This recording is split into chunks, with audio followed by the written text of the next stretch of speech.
Kami naikkan pujian kami naikkan ucapan syukur kami Tuhan. Sembah dan sanjungan hanya bagi Engkau. Terima kasih Tuhan. Berfirmanlah kepada kami, sampaikan isi hati-Mu buat kami Tuhan. Pewahyuan yang baru biarlah boleh kami terima. Kau mengurapi kami hari ini Tuhan, saat ini. Tempat di mana kami duduk, Engkau sentuh akan hidup kami Tuhan. Dan Engkau rubah dan perbarui setiap kami. Berbicaralah Tuhan, dan biarlah hidup kami senantiasa memuliakan Engkau. Di dalam nama Tuhan Yesus Kristus.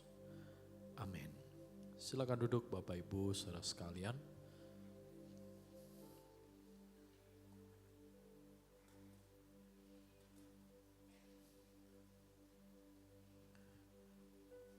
Ya, malam hari ini kita akan bicara tentang kebenaran yang sejati. Namun sebelum itu, saya akan ajak saudara untuk sedikit merenungkan tentang rapuhnya akan sebuah kehidupan ini. Saudara. 3 hari yang lalu, saudara mungkin dengar berita, ada sebuah insiden kecelakaan pesawat, saudara. Air India yang hari itu harus terbang ke London, tapi ketika lepas landas, hanya berapa detik daripada lapangan terbang itu, pesawat itu jatuh. Ada satu kisah cerita yang menarik, yang tentu saja bukan berarti ketika kita mendengar ini terus kita bersuka cita, tetapi kita harus sadar saudara, bahwa hidup ini yang menentukan adalah Tuhan. Kalau saudara lihat, dari seluruh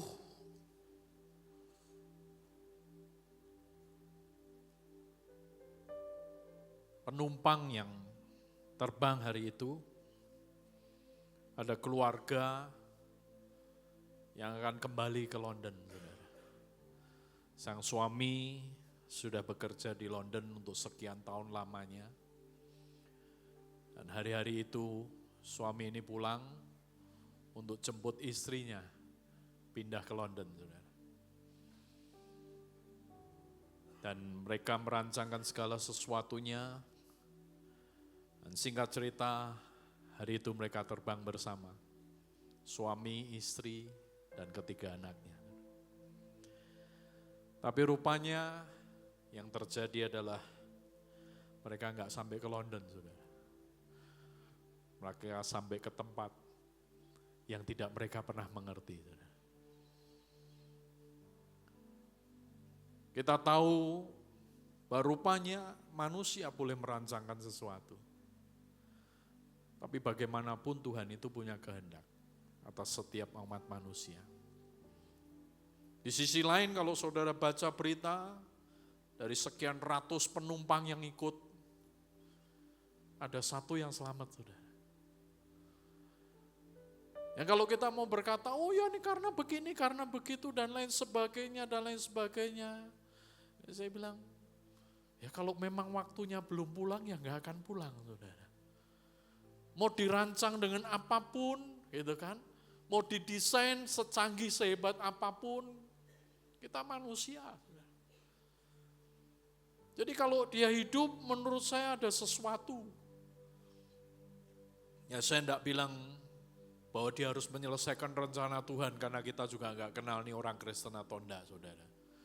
Tapi paling tidak kita belajar bahwa hidup ini rentan, rapuh. Kita boleh punya acara, kita boleh punya agenda semua. Tapi kalau bukan kehendak Tuhan, terus kita mau ngapain? Nah hari ini saya rindu untuk setiap kita sama-sama belajar, saudara. Bahwa kita ini memiliki sebuah privilege di hadapan Tuhan, di mana kita ini sudah ditebus oleh Tuhan, dibayar lunas, Sehingga kita ini menjadi pribadi yang seharusnya hidup setiap kita itu kalau kita berpadanan kepada kebenaran firman Tuhan. Maka hidup ini adalah sebuah jalan kehidupan yang paling nyaman, paling enak. Kenapa demikian? Karena ketika kita mengikuti setiap alur kebenaran firman Tuhan, semua desain Tuhan atas kita itu sudah dituliskan. Nah, hari ini saya akan ajak saudara mulai dari satu kebenaran firman Tuhan, Filipi Fatsal yang ketiga. Filipi Fatsal yang ketiga. Bapak Ibu boleh baca di terjemahan yang Bapak Ibu miliki, terjemahan 1. Saya akan terjemahkan di terjemahan yang kedua, saudara. Ada beberapa revisi, tidak terlalu mencolok tetapi saya berharap ini lebih mudah untuk dipahami. Filipi Fatsal yang ketiga, saya akan bacakan mulai dari ayat pertama. Akhirnya saudara-saudaraku, bersukacitalah dalam Tuhan. Menuliskan hal ini lagi kepadamu tidaklah berat bagiku dan memberi kepastian kepadamu. Hati-hatilah terhadap anjing-anjing. Hati-hatilah terhadap pekerja-pekerja jahat. Hati-hatilah terhadap penyunat-penyunat itu. Sebab kitalah orang yang bersunat, yang beribadah oleh Roh Allah, bermegah dalam Kristus Yesus dan tidak mengandalkan hal-hal lahiriah. Sekalipun aku juga ada alasan untuk mengandalkan hal-hal lahiriah. Jika orang lain menyangka dapat mengandalkan hal-hal lahiriah, aku lebih lagi. Disunat pada hari ke-8 dari bangsa Israel, dari suku Benyamin orang Ibrani asli. Tentang pendirian terhadap hukum Taurat, aku orang Farisi. Tentang kegiatan aku penganiaya jemaat dan tentang kebenaran dalam mentaati hukum Taurat, aku tidak bercacat. Tetapi apa yang dahulu merupakan keuntungan bagiku, sekarang kuanggap kerugian karena Kristus. Malahan segala sesuatu kuanggap rugi, karena pengenalan akan Kristus Yesus Tuhanku lebih mulia daripada semuanya. Karena dialah aku telah melepaskan semuanya itu dan menganggapnya sampah supaya aku memperoleh Kristus. Dan berada dalam Dia bukan dengan kebenaranku sendiri karena mentaati hukum Taurat, melainkan dengan kebenaran karena iman kepada Kristus, yaitu kebenaran yang Allah anugerahkan berdasarkan iman. Yang ku kehendaki ialah mengenal Dia dan kuasa kebangkitannya, serta persekutuan dalam penderitaannya, di mana aku menjadi serupa dengan Dia dalam kematiannya, supaya aku akhirnya beroleh kebangkitan dari antara orang mati. Bukan seolah-olah aku telah memperoleh hal itu atau telah sempurna, melainkan aku mengejarnya kalau aku dapat juga menangkapnya, karena aku pun telah ditangkap oleh Kristus. Saudara-saudaraku, aku sendiri tidak menganggap bahwa aku telah menangkapnya, tetapi inilah yang kulakukan.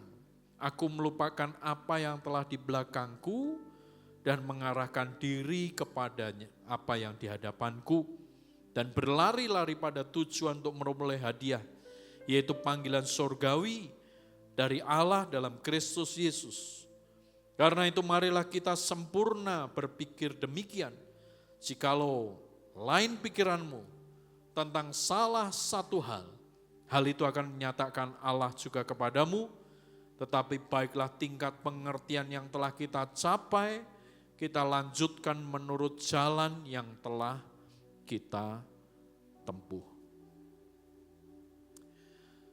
Ini yang disampaikan oleh Paulus kepada jemaat di Filipi. Dia berkata bahwa dia ini orang yang cerdas, berpendidikan, dia adalah orang yang punya kualitas kehidupan yang secara standar manusia itu di atas rata-rata. Dia menyampaikan berbagai macam usahanya yang berhasil.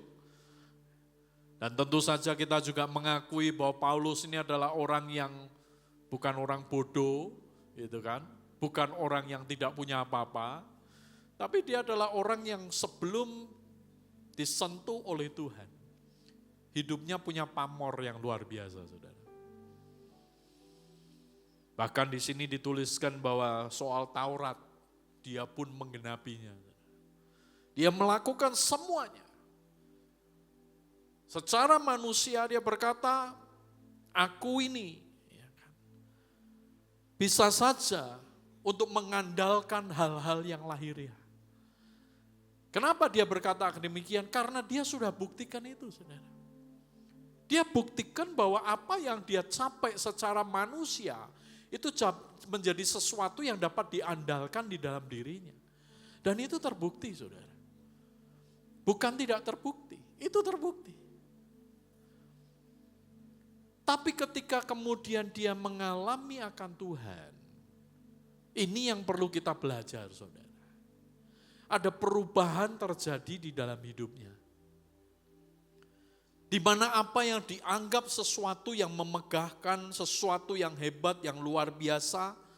Dan firman ayat ke-7 berkata, tetapi apa yang dahulu merupakan keuntungan bagiku, sekarang kuanggap kerugian karena Kristus. Pencapaian-pencapaian manusia yang Paulus berpikir bahwa wah ini luar biasa, ini hebat, aku bisa lakukan ini dan itu dan lain sebagainya. Ternyata ketika dia mengenal akan Tuhan, hidupnya disentuh oleh Tuhan.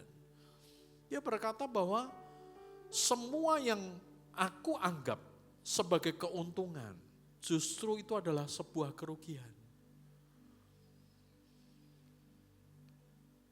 Malahan segala sesuatu kuanggap rugi karena pengenalan akan Kristus Tuhanku lebih mulia daripada semuanya. Karena dialah aku telah melepaskan semuanya itu dan menganggapnya sampah, supaya aku memperoleh Kristus dan berada di dalam Dia bukan dengan kebenaran diriku sendiri. Karena mentaati hukum Taurat melainkan dengan kebenaran karena iman kepada Kristus, yaitu kebenaran yang Allah anugerahkan berdasarkan iman. Pengenalan akan Tuhan membuat Paulus menyadari bahwa semua yang diraih dia secara manusia selama ini, ternyata di hadapan Tuhan itu tidak sebanding dengan apa yang Tuhan siapkan dan berikan di dalam dirinya. Jadi pertanyaan kan sekarang begini. Kalau saudara lihat hidup Paulus, tentu saja saya percaya sebagian saudara bahkan mungkin semua kita juga sudah baca tentang kisah hidup Paulus. Secara manusia ketika dia kenal Tuhan, itu grafiknya bukan naik, tapi turun. Secara manusia. Kalau saudara ukur menurut perhitungan kalkulasi manusia, Paulus ketika kenal Tuhan, itu grafiknya bukan bertambah memuncak tetapi justru merosot. Kenapa? Karena dia menerima sebuah pembelajaran kehidupan yang sangat berharga, sekalipun orang lain berkata itu penindasan, itu penganiayaan, gitu kan. Itu sesuatu yang tidak nyaman, itu sesuatu yang memporak-porandakan semua yang kau sudah bangun. Tapi disinilah sebenarnya kemenangan kehidupan Paulus itu diterima. Dia yang memperoleh kenyamanan dalam jabatan, dia harus tinggalkan. Dia yang memperoleh kenyamanan dalam sanjungan, pujian, dia tinggalkan itu. Dan manusia dapat berkata, masa hidup dengan Tuhan kok begitu? Makanya kalau Paulus hidup sekarang, saudara, pasti akan ada banyak yang berkata ini orang sesat.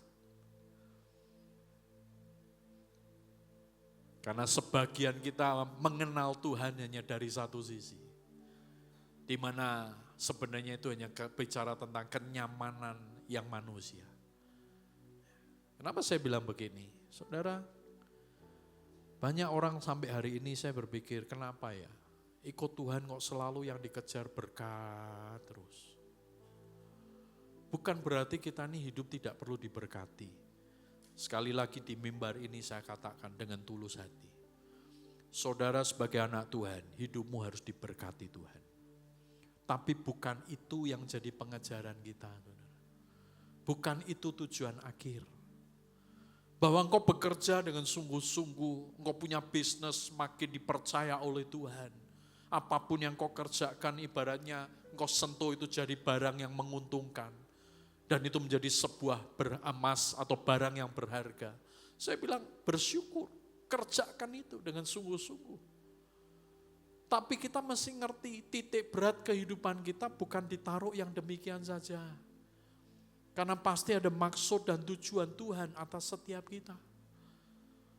Kita yang melayani mungkin, kalau Tuhan makin percayakan banyak hal dalam pelayanan ini, kita harus percaya bahwa itu merupakan bagian yang memang Tuhan mau beri buat hidup kita.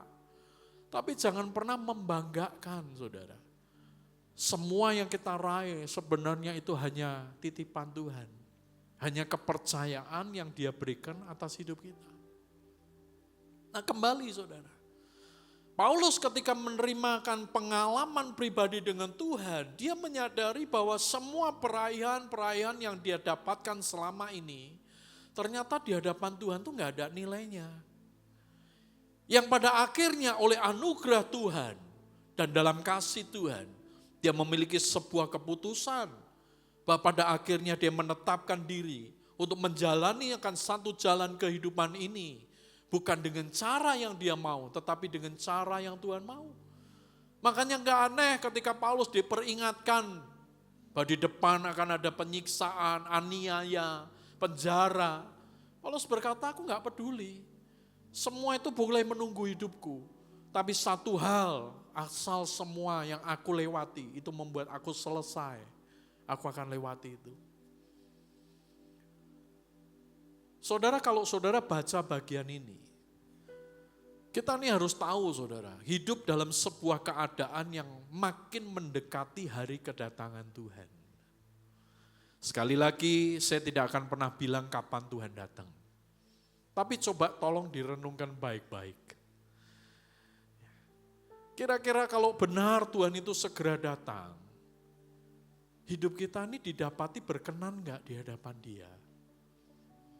Itu aja saudara. Kita enggak usah bilang A, B, C, oh harus begini, harus begitu. Enggak. Jadi perenungan kita adalah sekarang begini, kalau Tuhan datang jemput kita. Kira-kira timbangan nilai kehidupan kita ini lebih banyak baiknya atau lebih banyak buruknya? Kira-kira hidup kita ini berkenan enggak di hadapan Tuhan? Itu aja saudara. Karena bagaimanapun sekali lagi saudara, perjalanan kehidupan kita di dunia yang fana ini merupakan sebuah persiapan untuk kelak nanti kita akan tinggal dalam kehidupan yang kekal bersama dengan Tuhan. Nah semua yang kita lewati hari ini itu menentukan apa yang akan kita terima nanti. Kita nggak perlu memperdebatkan hari ini sih saudara ya. Nanti ketika kita dalam tinggal bersama dengan Tuhan selama-lamanya itu posisi kita di bagian apa. Ya kan, kita di sisi yang mana dan lain sebagainya. Enggak perlu itu diurusi saudara. Karena yang paling penting sekarang adalah hidup ini ketika nanti menghadap kepada Dia, nilainya itu besar yang di bagian mana.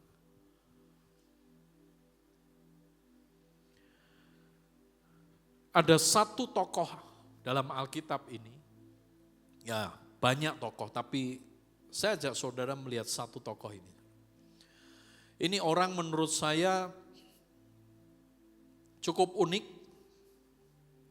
dan dia memiliki sebuah perjalanan kehidupan yang tidak mudah.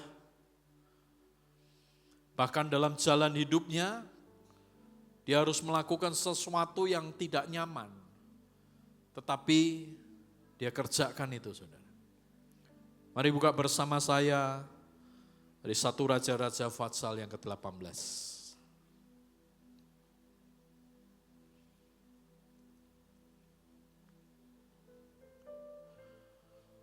1 Raja-Raja 18, saya akan bacakan dari ayat yang ketiga.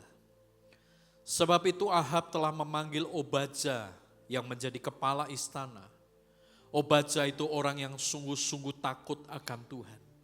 Karena pada waktu Isabel melenyapkan nabi-nabi Tuhan, Obadja mengambil 100 orang nabi, lalu menyembunyikan mereka 50-50 sekelompok dalam gua, dan mengurus makanan dan minuman mereka.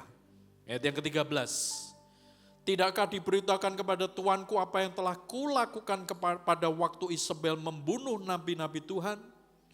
Bagaimana aku menyembunyikan 100 orang nabi-nabi Tuhan dalam gua, 50-50 sekelompok, dan mengurus makanan dan minuman mereka. Saudara, kita tahu bahwa ini bagian dari apa yang Obadja lakukan sebagai kepala istana pada waktu itu, saudara. Kita mengerti pada waktu itu ada sesuatu peristiwa di mana Isabel ini menghabiskan akan para nabi. Kebencian dan lain sebagainya karena apa yang dilakukan oleh Elia. Tapi kita tahu, saudara, di bagian ini firman Tuhan menjelaskan satu pribadi yang bernama Obadja. Di dalam keadaan yang sangat-sangat genting dan tidak mudah itu. Kita tahu siapa Isabel, saudara. Tapi dia melakukan sesuatu yang tidak banyak orang lakukan, saudara. Kata kunci atau kalimat kuncinya adalah di ayat yang ketiga. Obadja itu seorang yang sungguh-sungguh takut akan Tuhan.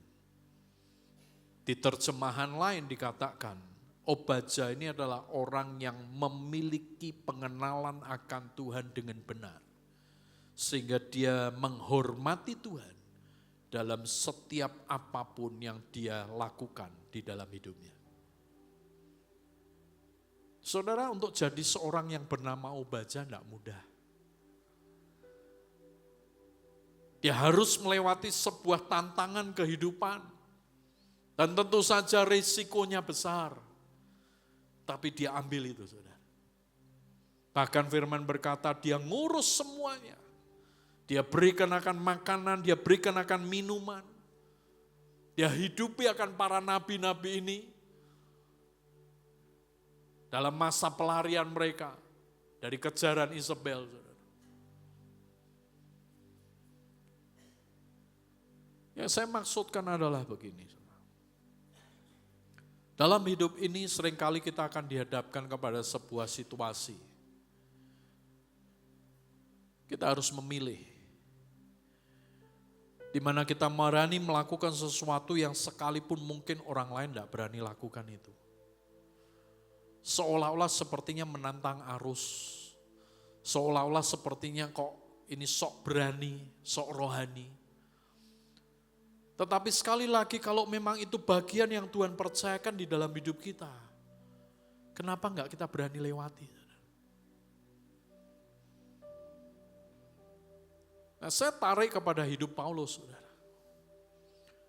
Kalau kita lihat hidup Paulus, arusnya berbeda, saudara. Makanya tadi saya katakan Paulus kalau hidup hari ini, mungkin ada banyak orang yang menyesatkan hidup dia.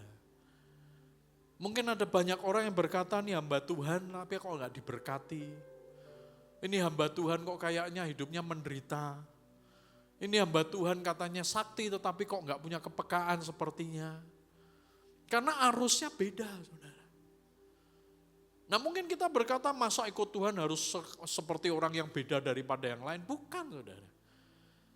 Tapi ikut Tuhan itu kita belajar melewati setiap jejak kaki Tuhan. Dan tentu saja itu akan berlawanan dengan setiap hal yang ada di dunia ini. Hari ini orang banyak cari kepopularitasan. Hari ini banyak orang cari yang namanya ketenaran. Ya itu silahkan saja karena memang dunia sedang membawa hal seperti itu. Tapi buat kita sebagai anak Tuhan yang kita cari adalah bukan yang begituan. Karena kita boleh terkenal, kita boleh orang cari, orang boleh istilahnya sanjung hidup kita. Tapi kalau Tuhan tidak kenal kita, Tuhan tidak pernah sapa hidup kita. Apa arti hidup ini, saudara?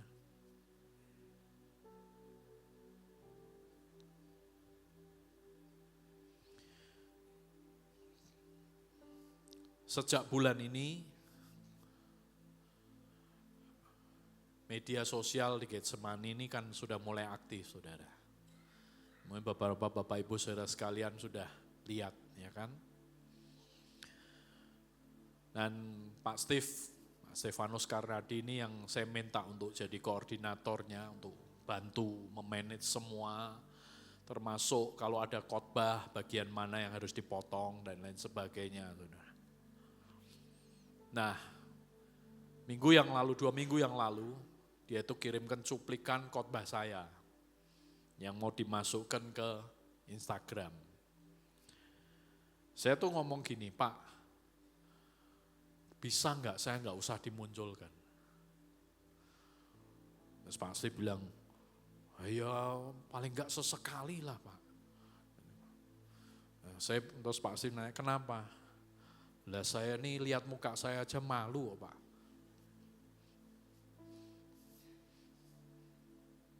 Jujur saudara, saya enggak berkata kemudian sok-sokan. Buat saya ngelihat muka saya tuh saya malu, saudara. Kenapa malu? Karena saya merasa saya ini enggak pantas.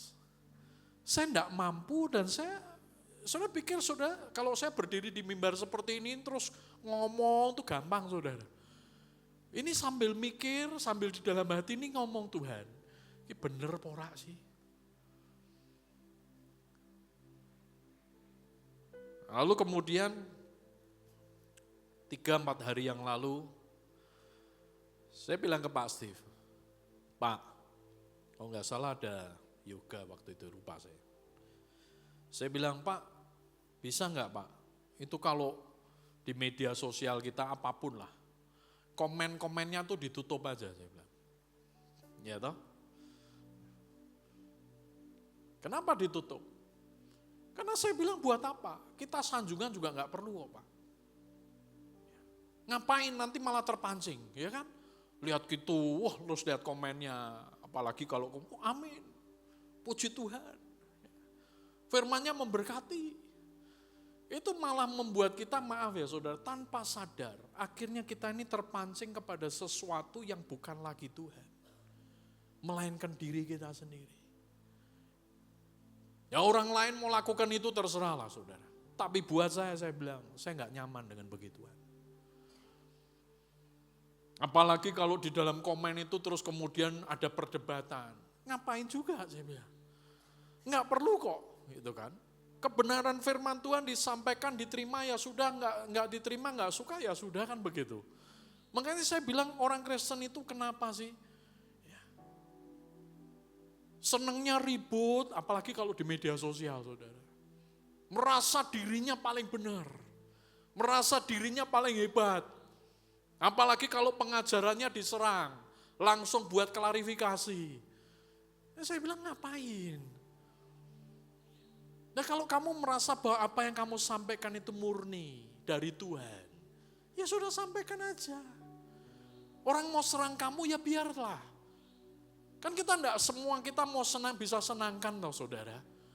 Enggak mungkin lah seluruh Indonesia ini ya kan sekian puluh juta umat Kristen tiap kali kita khotbah semuanya harus like. Ini enggak tau saudara. Ada yang dislike ya biar aja kan begitu. Tapi kita ini tanpa sadar akhirnya, baik sebagai umat Tuhan ataupun pendeta, ya kan, melakukan banyak hal yang, ya saya bilang gak ada nilainya di hadapan Tuhan.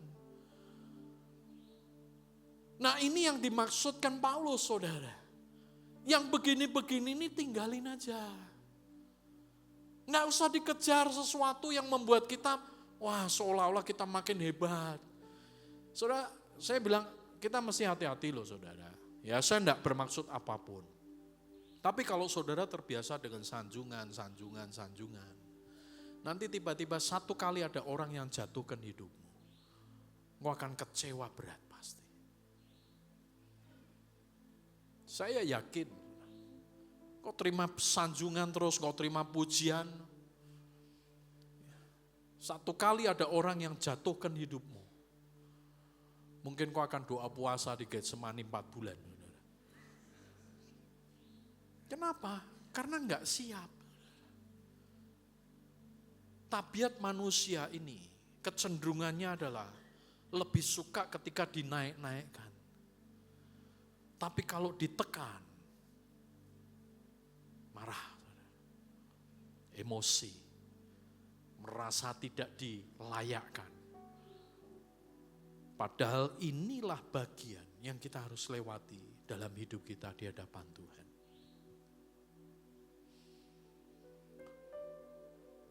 Dua minggu yang lalu buat Bapak Ibu yang mungkin datang ibadah hari Sabtu. Di akhir daripada ibadah, mau doa penutup, saya sharingkan tentang seorang yang mau kirim berkat buat tempat ini, saudara. Dia kirim, dia malam itu, pagi itu, orang ini WA, hubungi saya, dia bilang, Tuhan suruh saya semalam ini kirim berkat, Pak. Ini orang saya jarang ketemu, pernah sekali atau 2 kali, saudara, saya lupa. Dan dia orang luar kota, kita tidak pernah punya hubungan yang intens. Lalu dia bilang, saya disuruh Tuhan kirim berkat. Minta nomor rekening ya, Pak. Saya bilang, oke, Pak, nanti saya kirim. Itu kurang lebih pagi, saudara, sekitar jam 6 lah kalau nggak salah. Sudah, ketika saya mau WA dia, kirim nomor rekening, terus Tuhan tuh ngomong begini, di dalam hati ini, itu bukan bagianmu. Saya bilang, Tuhan, nah kalau bukan bagian kita kok pakai orang ini pakai telepon, gitu kan. Mana dia dapat dari Tuhan katanya buat Getsemani. Jumlahnya besar loh Tuhan. Nah, karena dia sudah nyebut angka. Dia bilang, Pak nanti saya kirim 200 juta. Siapa yang bilang 200 juta enggak besar-besar saudara. Itu nanti kalau kita beli bakso, ya kan, mungkin bisa berapa kali hari Minggu bakso terus saudara ya toh. Dia bilang, saya enggak tahu Pak, Tuhan cuma gerakkan ini.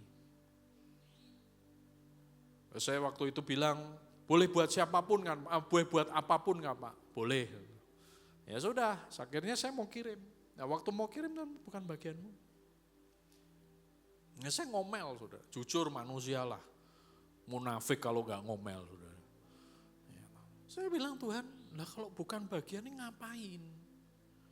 Ya, tapi gak ada suara apapun, gak ada gelegar, bunyi gempa bumi atau apapun juga enggak ada, saudara. Ya saya cuma bilang begini, Tuhan kalau memang bukan bagian kita, terus ini mau diapain? Tuhan bilang nanti kamu tunggu. Sudah, kurang lebih hampir jam 8, ini orang hubungin saya, Pak ini saya mau perjalanan keluar ke kantor sekalian mampir bank. Tolong jangan lupa loh Pak nomor rekeningnya, sekalian Pak. Soalnya saya mau transfer.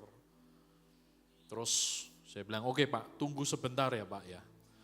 Terus dia bilang gini, Pak kalau doa jangan kelamaan Pak. Ya mungkin dia sadar atau gimana lah saudara. Terus akhirnya saya bilang gini, Tuhan ini orangnya sudah mau transfer, terus aku suruh ngapain? Terus Tuhan bilang kamu hubungi, itu ada hamba Tuhan. Si A itu, kamu hubungi dia, kamu minta nomor rekening dia, kasih si bapak itu suruh transfer. Ya sudah, saya nggak pikir panjang lebar, saya hubungi teman saya, terus kemudian saya dapat nomor rekening daripada rekan hamba Tuhan ini, lalu kemudian saya kirim balik, kirim ke orang yang mau berkatin ini, saya bilang ini Pak nomor rekeningnya, terus dia bilang loh Pak ini nomor rekening Getsemani, saya bilang bukan. Loh kok bukan Pak? Loh ya bukan, memang karena Tuhan bilang tuh bukan bagian Getsemani kok Pak. Loh ya nggak bisa Pak, orang Tuhan bilang katanya suruh kirim ke Getsemani kok. Ya saya bilang loh katanya tadi sudah diserahkan, ya kan, buat apa aja boleh. Ya sekarang sudah saya terima, sekarang tolong disalurkan, saya bilang gitu. Singkat cerita pokoknya akhirnya dia setuju dan dia akhirnya transfer. Dia transfer, dia kirim bukti transfernya ke saya forward ke teman hamba Tuhan ini. Dah, teman hamba Tuhan ini cuma bilang, Pak terima kasih, puji Tuhan. Ya sudah, saya enggak mikir apapun. Dah. Sehari kegiatan semua dilewati. Dan saudara jangan tanya, terus Getsemani dapat ganti enggak Pak? Penyakit orang Kristen selalu gitu saudara ya. Saya bilang, saya enggak mikir apapun. Malam, ini teman hamba Tuhan hubungi dan dia bilang, Pak ada waktu enggak? Saya mau telepon. Ya silakan.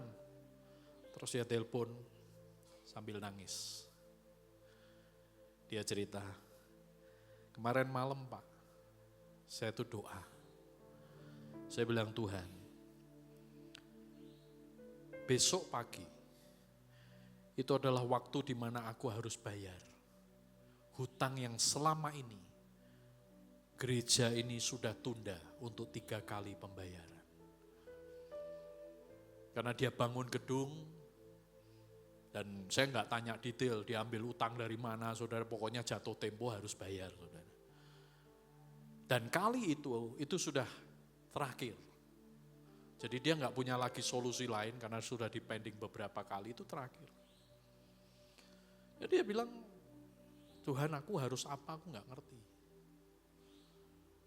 Jadi tadi pagi Pak, saya terus terang lagi doa di kamar doa saya. Saya cuma bilang begini, Tuhan, kalau hari ini enggak ada jawaban, aku memutuskan untuk aku mundur daripada penggembalaan. Karena aku tahu yang aku buat ini tidak layak di hadapan-Mu. Selesai dia doa, saya WA dia, tanya nomor rekening saudara. Dia enggak mikir apapun. Tapi ketika jumlah itu masuk, dia bilang, itu jumlah yang tepat Pak. Seperti yang saya harus bayarkan ke orang yang memberi pinjaman untuk pembangunan gereja ini Pak. Buat saya pribadi saudara, saya berkata, Tuhan, kalau misalkan aku ini enggak taat, mungkin ada satu orang gembala yang hari ini sudah mundur daripada pelayanannya karena keegoisanku. Tapi saudara harus tahu loh. Saudara, saya cerita begini, saudara saya saksi begini. Ada orang yang mendengar, itu masih aja loh komennya, wah kurang berhikmat ya Pak. Mau jatahmu ya kudune dijipuk. Ya saya bilang, lah itu pendeta gimana? Saya bilang, wah itu nanti Tuhan punya cara. Makanya saya bilang orang itu ya saudara, kalau sudah hidup dengan keegoisan, akhirnya mau taat ke Tuhan aja sulit. Karena semua yang diterima dipikir itu buat dirinya sendiri. Paulus ngomong apa? Aku berhak terima hal-hal yang lahiriah, tapi aku gak ambil itu. Kenapa? Karena dia ngerti yang dari Tuhan itu jauh lebih mulia dibanding apa yang dia dapat terima secara manusia. Nah saudara, saya rindu buat saudara ngerti gini lah. Kita ini selalu akan dihadapkan kepada sebuah hal yang menguji akan hati kita. Di mana kita ini akan terus dilihat Tuhan seberapa jauh kamu punya sebuah jalan kehidupan itu yang benar, yang murni, yang tulus di hadapan Tuhan. Karena bagaimanapun hidup setiap kita ini akan terus membawa sebuah jalan kehidupan yang mau tidak mau, suka tidak suka itu harus sesuai dengan apa yang dia inginkan. Nah, hari ini saudara, Saya rindu untuk setiap kita semua menyadari dan mengerti bahwa kita harus hidup dengan kebenaran yang sejati itu di dalam hidup kita. Walaupun itu tidak mudah. Tapi kalau itu bagian yang Tuhan mau untuk kita lewati, mari kita lewati dengan cara yang Dia sudah tetapkan. Karena kalau kita sama-sama bisa melewati semuanya ini, maka kita akan melihat bahwa semua yang disiapkan Tuhan, yang disediakan Tuhan, itu jauh lebih baik dari apa yang kita dapat rancangkan dan pikirkan. Malam hari ini saya nggak akan panjangkan firman Tuhan. Tapi saya berdoa buat setiap saudara. Mari milikilah sebuah kerinduan di hati ini. Untuk hidup makin benar di hadapan Dia. Dalam setiap sisi yang kita harus jalani dan lewati. Mungkin manusia tidak lihat kita. Mungkin orang lain tidak lihat kita. Tapi Tuhan lihat kita, saudara. Dia pertimbangkan semuanya atas hidup kita. Dan percayalah, kalau Tuhan menilai, maka Dia akan membuat semua kita hidup dilayakkan di hadapan Tuhan. Sekali lagi, mari sama-sama kita jadi umat Tuhan yang hidup dalam kebenaran yang sejati. Mengikuti akan setiap nilai kehidupan ini, bukan dari sisi dunia, tetapi dari sisi Tuhan. Mari tutup Alkitab, saudara. Ambil waktu sebentar.